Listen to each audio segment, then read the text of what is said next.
Welcome back, Bethany here. I wouldn't be a very good pole girl if I didn't first explain to you some very important things about flagpole etiquette. You may not know this, but you're actually not supposed to fly your flag overnight unless your flag is lit. And because I know that you are a patriot that wants to make sure that you keep up with these important facts, I highly recommend our solar lighting kit.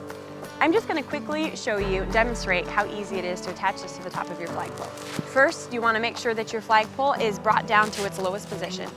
Then you're going to unscrew the anodized aluminum gold ball ornament off the top of your flagpole and insert it into the top of the solar kit. You'll see it sticks out the bottom, and this is where you attach it to the top of your flagpole.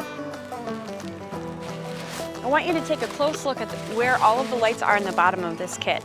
You actually get 360 degrees of lighting, so that way no matter what position your flag is in, if it's blowing to the left or to the right, you can be ensured that it's going to stay lit.